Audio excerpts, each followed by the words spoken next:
Olá, seja bem-vindo ao Academia que começa agora. O programa de hoje vai falar sobre a participação da sociedade na ressocialização de quem está preso ou acabou de sair do sistema penitenciário.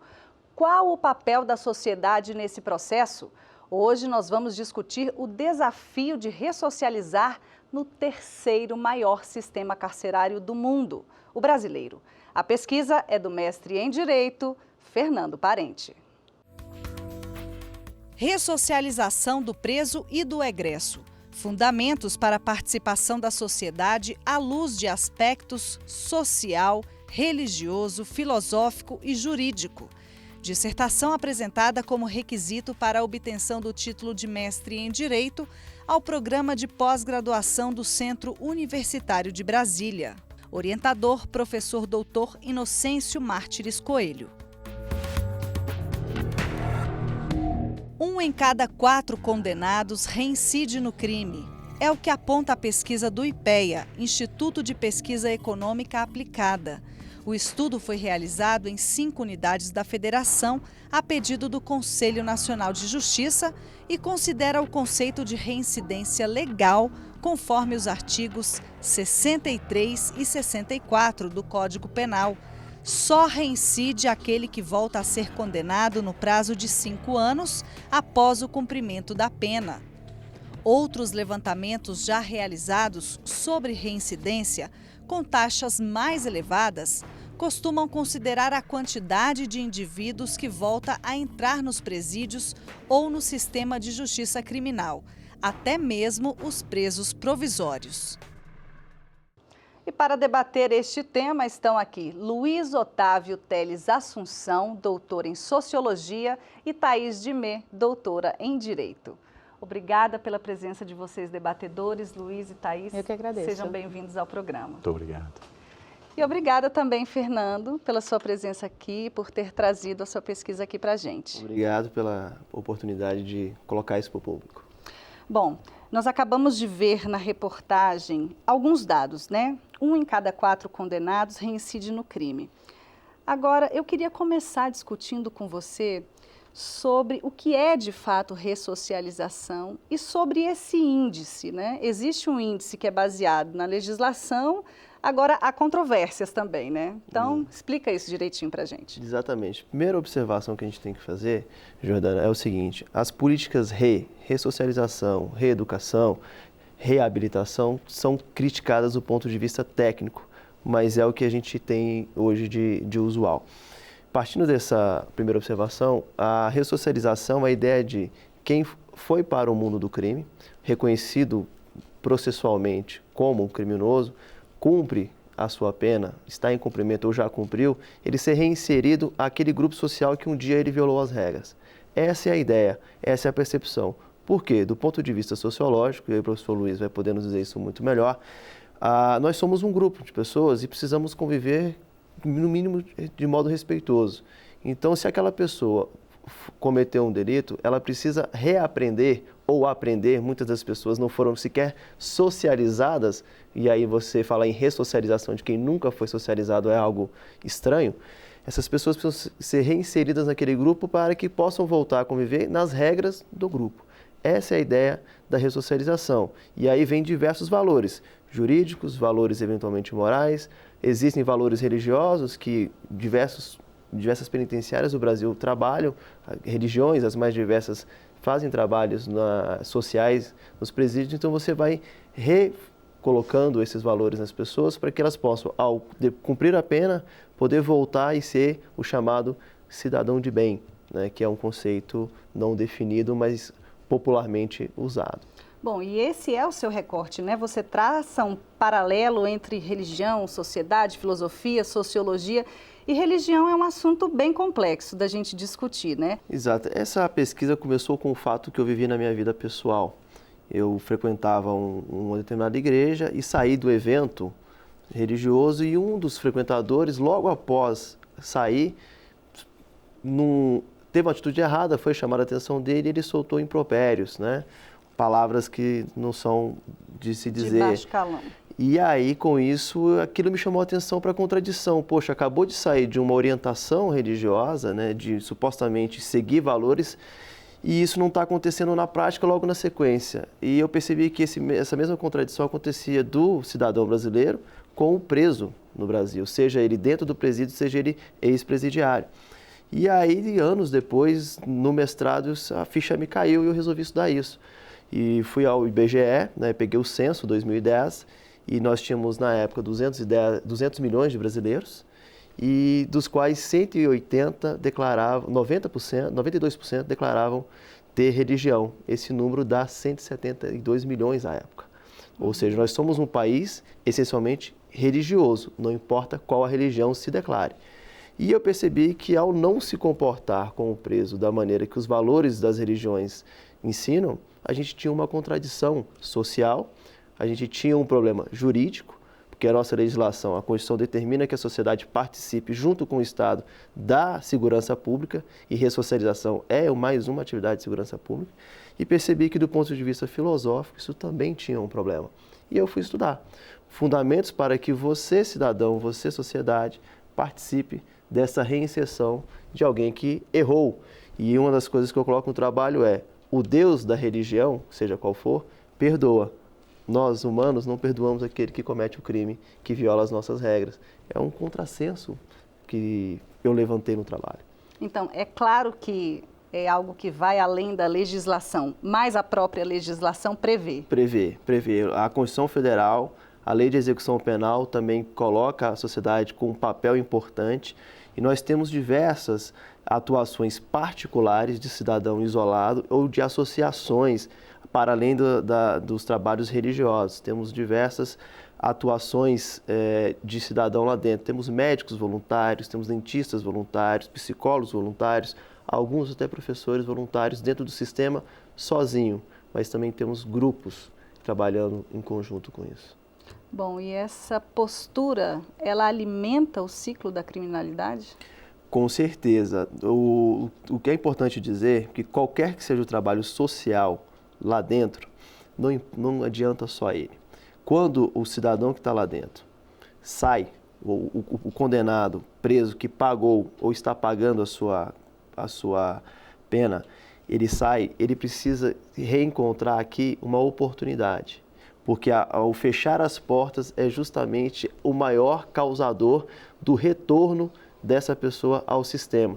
E ao não encontrar a oportunidade de andar corretamente aqui fora, ela tende a voltar para o sistema. Acabam pagando o preço por uma avaliação generalista, né? Vamos partir agora, então, para a participação dos nossos debatedores. Eu começo com o professor Luiz, por favor, com seu viés sociológico. Muito obrigado. Você acabou de falar sobre a questão da religião, pessoas, 92% com formação religiosa, e que, no entanto, essa formação religiosa muitas vezes não se reflete nas atitudes. E isso acho que toca no um ponto fundamental. Porque o processo de ressocialização, ele envolve dimensões sociais, culturais, religiosas, históricas, simbólicas, etc. Não se trata apenas, tira a pessoa do sistema carcerário, a pessoa, ela já cumpriu a pena, ok. Só que ela vai enfrentar uma sociedade que, em primeiro lugar, vai estigmatizar essa pessoa, profundamente estigmatizada. Essa pessoa, população carcerária, eu gostaria até de te ouvir nesse sentido, me parece, os dados que eu tenho acesso, que elas vêm de sociedade de pessoas de classes sociais mais baixas, de etnias que sofrem maior preconceito, origens sociais mais delicadas, digamos assim. Enfim, pessoas com muitas lacunas sociais, culturais, econômicas. Como socializar pessoas que guardam? Porque você não tira a pessoa carrega com ela o mundo social ao qual ela, historicamente, ela pertence a esse mundo. Como socializar uma pessoa que o mundo está dando as costas para ela, o mundo social no qual ela vive dá as costas para ela por questões estruturais. Não é uma questão apenas de uma ação afirmativa, não é uma questão apenas de uma, enfim, qualquer tipo nesse sentido. É uma questão de uma sociedade que não educa, exatamente porque a pessoa não teve grande acesso, a pessoa não tem não tem capitais sociais, culturais, econômicos, que permita a ela ter esse acesso. Aonde que está, então, o grande dilema? Levar para o cárcere? Mas aí você não está resolvendo. E a ressocialização envolve uma discussão muito mais profunda do que questões de ordem jurídica. Gostaria de te ouvir, se for possível, nessa linha. Com certeza, professor Luiz. Obrigado pela pergunta. Nós temos o primeiro problema de política pública educacional, política pública de ascensão social para aquelas pessoas que nasceram numa classe mais desfavorecida, política pública de segurança, diversos fatores que já segmentam a sociedade, principalmente aquela parcela da sociedade historicamente segregada, né? O pobre, a população negra, que hoje está tendo o seu maior espaço, mas historicamente segregada. Então, esse problema nós já entramos numa questão até de governo, né? Uma política pública de governo, já é um problema muito maior. Mas aqui, trazendo essa pessoa aqui, e vamos lembrar que o sistema penitenciário não está composto só por essas pessoas, a Operação Lava Jato agora é um exemplo claro de um público social que está entrando nesse sistema, até então, para nós, uma novidade. Essa pessoa que vai para lá, que não teve, via de regra, a socialização, maior ainda a dificuldade na ressocialização, no retorno.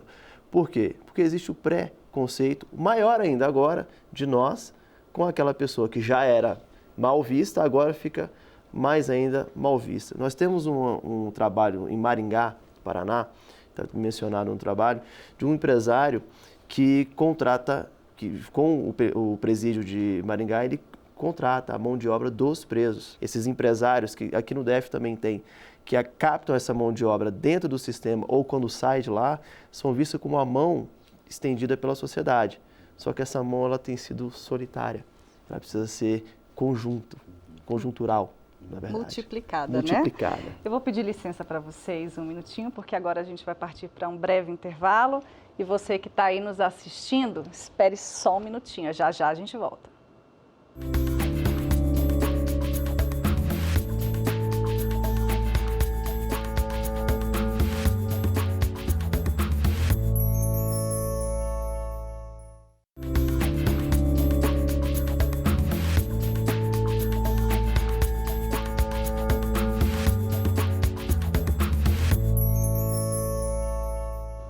A Academia está de volta hoje falando sobre a ressocialização de pessoas que cumpriram pena no sistema penitenciário ou cumprem pena.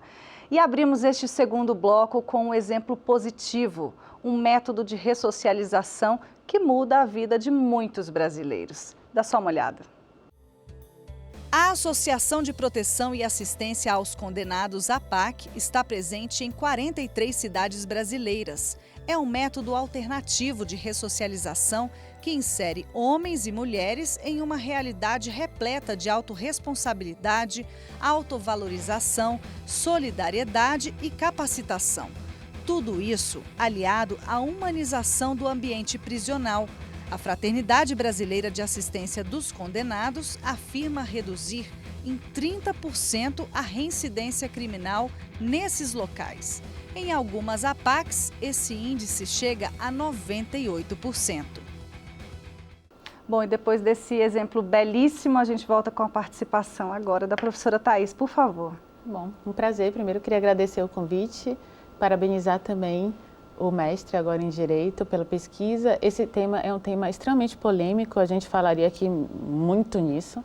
Então, eu acho que minha participação vai ser um pouco problematizar alguns conceitos que eu acho que são chaves para a gente discutir esse tema. Primeiro, o sistema penal.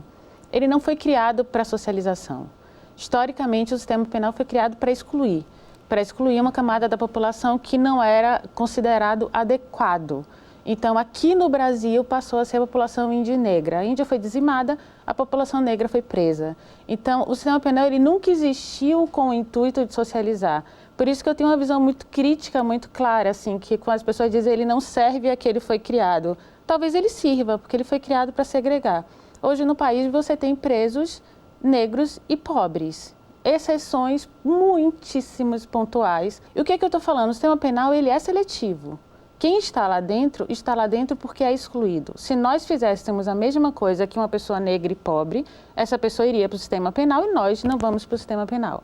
Então, a gente precisa entender essa diferença para também acabar um pouco com essa dualidade dos bons e dos maus.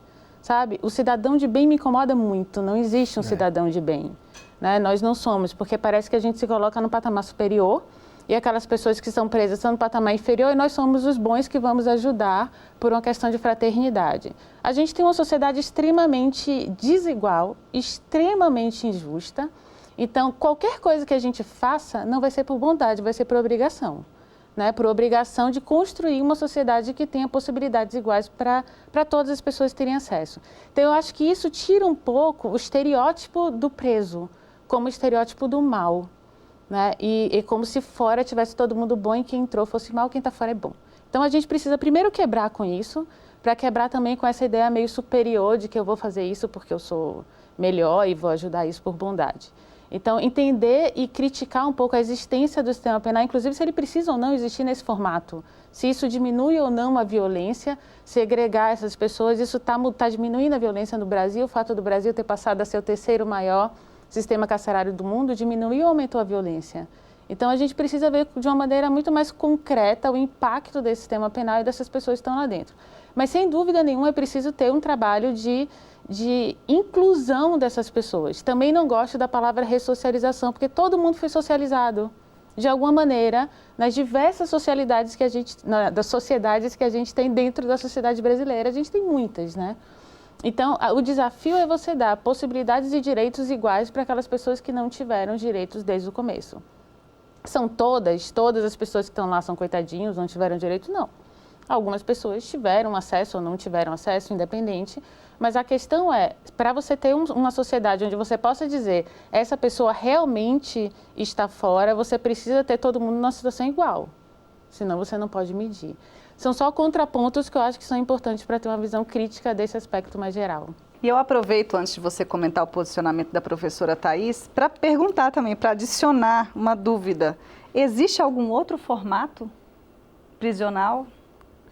Olha, respondendo a colocação da professora Thaís inicialmente, obrigado pela colocação, essa ideia, essa percepção de que a gente tem uma obrigação de pegar aquele que é mal, está lá dentro e trazer para cá, realmente é uma percepção que, se você tirar o aspecto estritamente religioso e jurídico, ele é um raciocínio até racional, é uma percepção até racional, porque é a ideia sociológica. Ou eu me dou conta de que eu coloco aquele cidadão de volta no meu meio, empatado comigo, ou eu vou ser vítima dele mais uma vez, diretamente ou indiretamente, quando o meu parente, o meu amigo ou o meu vizinho acaba sendo vítima de um segundo comportamento delinquente dele. E aí a gente entra num aspecto religioso do trabalho e não teológico, da seguinte questão. Eu, depois de elencar as principais religiões do mundo que tinham um livro escrito, fiz uso delas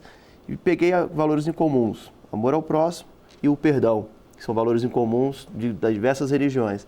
E tirando das religiões, busquei um conceito para que não ficasse contaminado justamente pelo valor daquela religião A ou B, né? E você percebe que a ideia de amor ao próximo, do ponto de vista religioso às vezes tem uma ideia de poder, de submissão do religioso, do fiel ao ser supremo daquela religião específica, e às vezes de você ter amor ao próximo como você é melhor do que ele, porque ele errou e você é tão humano que tem a possibilidade de perdoá-lo e amá-lo novamente.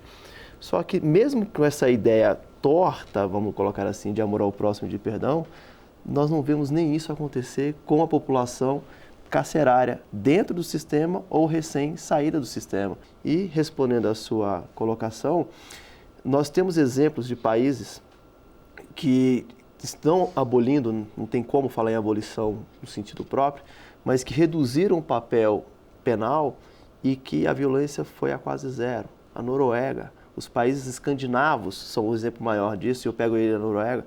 Na Noruega, você não já passamos anos sem ter um homicídio. No Japão, uma população completamente desarmada, o índice de homicídio lá é baixíssimo. Então, quanto maior o sistema repressor, na verdade, maior é o sistema de violência que se tem. E a gente acha que eu vou combater a violência usando violência. E a história de diversos países na humanidade e na nossa contemporaneidade nos mostra exatamente o contrário. Então, a nossa solução não está num sistema penal mais rigoroso nos diversos aspectos, está talvez a nossa cultura.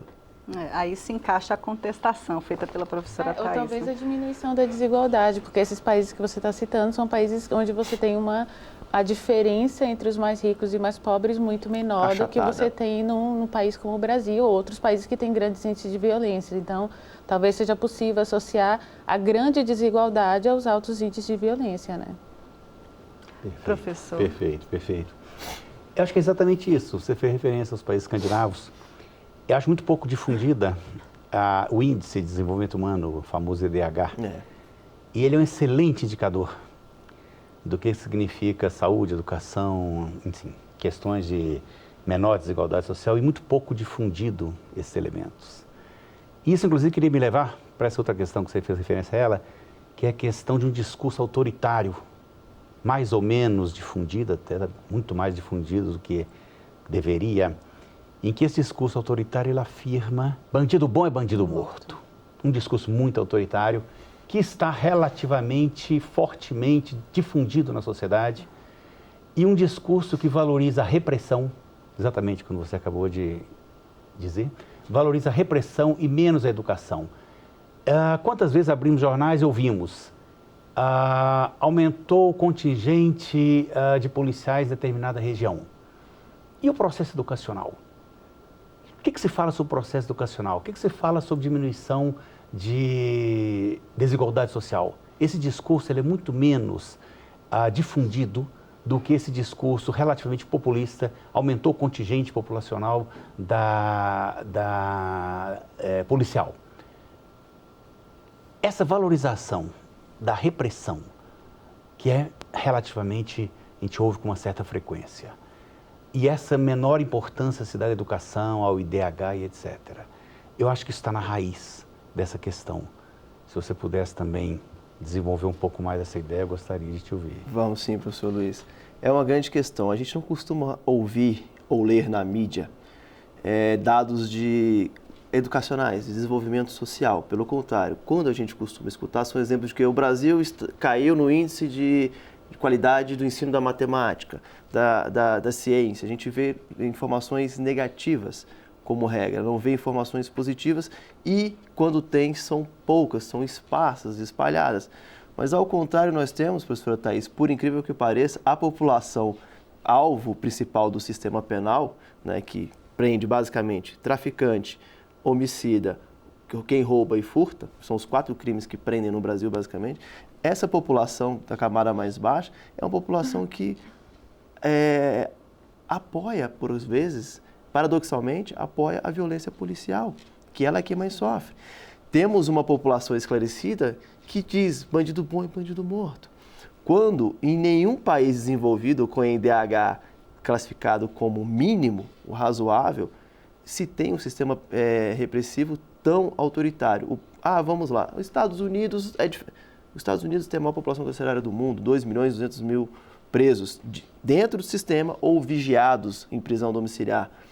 Os Estados Unidos já está recuando. Interessante é que desde que o sistema penal foi criado no Brasil, ele foi criado com um número muito maior de provisórios, né? Sempre. Então, ele sempre serviu como um lugar quase que como castigo. Penitenciária vem de penitência. Também vem de um ideal de recuperação daquele que erra, que peca. Então, incomoda muito a quantidade de pessoas que estão lá provisórias, ou seja, que às vezes nunca vão ser sentenciadas ou vão ser inocentadas. E isso se perde muito tempo na vida e tem todo o sofrimento de estar dentro do sistema e todo o estigma que é criado e que não retorna mais, né? Isso é uma quantidade absurda de pessoas que estão nessa situação. Há dados de que os presos provisórios em 2014 seriam de 33%, há quem diga que esse número é de 38%. Ora, se a liberdade é a regra no nosso Estado Democrático de Direito, depois da Constituição de 88, como é que você tem mais de 1/3 da população presa em caráter precário? Fora as pessoas que estão presas no interior do país em delegacias. Sem sequer haver registro oficial. A gente não tem registro disso. nem número. É verdade. É um limbo, né? Fernando, a gente vai ter que terminar a nossa discussão. Mas eu queria falar sobre o seu livro. Ressocialização, você também é responsável. É um livro dedicado não só aos operadores do direito, é uma chamada para ação, para a população, para a sociedade. Exatamente. Mesmo. Esse aqui é o trabalho acadêmico posto em livro, né? E o título foi mudado porque ele tem a proposta de dizer: cidadão, você é responsável por restabelecer um estado de ordem que a gente tem dessa criminalidade tão alta que se alega. Então você tem que, do ponto de vista filosófico, a dignidade da pessoa humana, você tem que ajudar a isso a ser efetivado, para que a sua dignidade seja respeitada. Do ponto de vista jurídico, você é obrigado a compactar com o Estado na segurança pública. Do ponto de vista social, se você não ajudar na ressocialização, ele vai reincidir e vai pegar você, e aí até um viés egoísta esse raciocínio, mas ele é social. E o viés religioso, se você se diz crente em um ser superior e exerce uma religião, você tem que exercer efetivar os valores que ela te ensina. Temos vários pontos de reflexão aí. Fernando, muito obrigada pela sua participação na academia e parabéns pela pesquisa e pela publicação do livro. Agradeço, Jordana, professor Luiz, professora Thaís, pelo nosso debate. Eu também agradeço a vocês, professores debatedores. Luiz, Thaís, muito obrigada pela presença aqui na academia. Agradeço. E a gente termina o programa de hoje de um jeito diferente, convidando você para fazer a sua parte. Vamos nos inspirar na iniciativa da Iracema Rodrigues, uma empresária que criou um projeto para pessoas com dificuldade de ressocialização. O trecho que será exibido faz parte do documentário sobre ressocialização, exibido pela TV Justiça.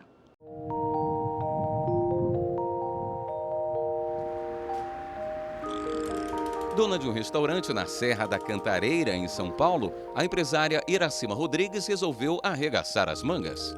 Porque eu acredito em todo ser humano e eu sei que todo mundo tem jeito.